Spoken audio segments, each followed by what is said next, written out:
ಸ್ನೇಹಿತರೆ, ತಮಗೆಲ್ಲರಿಗೂ ಮಂಕುತಿಮ್ಮನ ಮತ್ತೊಂದು ಕಗ್ಗಕ್ಕೆ ಸ್ವಾಗತ. ಹಾಗೆಯೋ ಹೀಗೆಯೋ ಹೇಗೆಯೋ ಜೀವನ, ಸಾಗಿ ಮುಗಿಯುವುದು ಮುಗಿದು ಮರೆಯುವುದು, ಸಾಗಿ ಮುಗಿಯುವುದು ಮುಗಿದು ಮರೆಯುವುದೇ ಸುಕೃತ.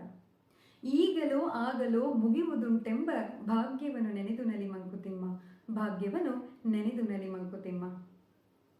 ಸ್ನೇಹಿತರೆ, ಈ ಒಂದು ಕಗ್ಗದ ಅರ್ಥ ಏನಪ್ಪಾ ಅಂತಂದ್ರೆ, ನಿಮ್ಮ ಜೀವನದಲ್ಲಿ ಕೆಲವೊಬ್ಬ ವ್ಯಕ್ತಿಗಳಿರ್ತಾರೆ.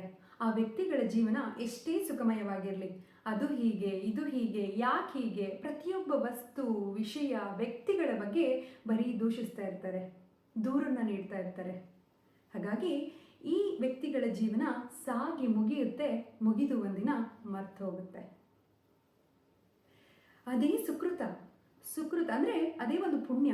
ಹೌದು, ದೇವರು ಕೊಟ್ಟಿರ್ತಕ್ಕಂತಹ ಒಂದು ಅದ್ಭುತವಾದ ವರ ಪ್ರತಿಯೊಬ್ಬ ಮನುಷ್ಯನಿಗೆ ಏನಪ್ಪಾ ಅಂತಂದ್ರೆ ಮರೆವು. ನಿಮ್ಮ ಜೀವನದಲ್ಲಿ ತುಂಬಾ ಆತ್ಮೀಯವಾದ ವ್ಯಕ್ತಿಗಳು ನಮ್ಮಿಂದ ದೂರ ಆಗಿರ್ತಾರೆ. ಆದರೆ ಅತ್ಯಂತ ಆತ್ಮೀಯ, ಅತ್ಯಂತ ಹತ್ತಿರವಾದ ವ್ಯಕ್ತಿಯನ್ನು ನಾವು ಕಳೆದುಕೊಂಡಾಗ 10 ವರ್ಷಗಳ ಕಾಲ ನೆನಪಲ್ಲಿಟ್ಕೊಂಡಿರ್ತೀವಿ. ಆದರೆ ಈ ಒಂದು ವಿಷಯ ಎಲ್ಲ ವ್ಯಕ್ತಿಗಳ ವಿಷಯದಲ್ಲಿ ನಿಜ ಆಗೋದಿಲ್ಲ. ಕೆಲವೊಬ್ಬ ವ್ಯಕ್ತಿಗಳ ಸಾವು 3 ದಿನದ ನಂತರ ಅವರ ನೆನಪುಗಳು ಮರ್ತು ಹೋಗುತ್ತೆ, ಅಷ್ಟಕ್ಕೆ ಸೀಮಿತ ಆಗ್ಬಿಟ್ಟಿರುತ್ತೆ. ಹಾಗಾಗಿ DVG ಅವರು ಏನು ಹೇಳ್ತಾರಪ್ಪ ಅಂತಂದ್ರೆ, ಈಗಲೋ ಆಗಲೋ ಮುಗಿಯುವುದುಂಟೆಂಬ ಭಾಗ್ಯವನ್ನು ನೆನೆದು ನಲಿ ಮಂಕುತಿಮ್ಮ. ಹೌದು, ನಾವು ಇವತ್ತಿರೋರು ನಾಳೆ ಇರ್ತೀವೋ ಇಲ್ಲೋ ಗೊತ್ತಿಲ್ಲ.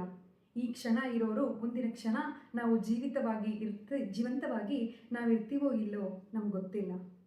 ಹಾಗಾಗಿ ಪ್ರತಿಯೊಂದು ಕ್ಷಣ ನಮಗೆ ದೇವರು ಕೊಟ್ಟಿರ್ತಕ್ಕಂತಹ ಭಾಗ್ಯ ಅಂತ ಹೇಳಿ, ನಮಗೆ ಈ ಭೂಮಿ ಮೇಲೆ ಬಂದಾಗ, ಈ ಭೂಮಿ ಮೇಲೆ ಬರಬೇಕಾದ್ರೆ ಕೆಲವೊಂದು ಸರಕುಗಳನ್ನು ನಾವು ಹೊತ್ಕೊಂಡು ಬಂದಿರ್ತೇವೆ. ನಿಮ್ಮ ಸುತ್ತಮುತ್ತ ಇರ್ತಕ್ಕಂತಹ ಜನರ ಜೊತೆ ನಾವು ಆದಷ್ಟು ಒಳ್ಳೆಯ ಸರಕುಗಳ ಜೊತೆ ವಿನಿಮಯ ಮಾಡಿಕೊಂಡು ಒಳ್ಳೆಯ ರೀತಿಯಲ್ಲಿ ಜೀವನ ಮಾಡಿ ಒಳ್ಳೆಯ ಸರಕನ್ನು ನಾವು ಗಳಿಸ್ಕೊಂಡಿಟ್ಕೊಳ್ಬೇಕು. ಒಳ್ಳೆಯ ಸರಕು ಅಂತಂದರೆ ಪುಣ್ಯದ ಸರಕನ್ನು ನಾವು ಗಳಿಸ್ಕೊಂಡಿಟ್ಕೊಂಡಿರ್ಬೇಕು. ಯಾಕಪ್ಪ ಅಂತಂದರೆ ಮುಂದಿನ ಜೀವನಕ್ಕೆ ನಾವು ತಯಾರಿಯನ್ನು ಮಾಡ್ಕೊಂಡಿರಬೇಕು. ಆದಷ್ಟು ಬೇಗ ನಾವು ಎಲ್ಲರೂ ಆ ಒಂದು ಪುಣ್ಯದ ಸರಕನ್ನು ಗಳಿಸ್ಕೊಳ್ಳೋದಕ್ಕೆ ಸಿದ್ಧರಾಗೋಣ.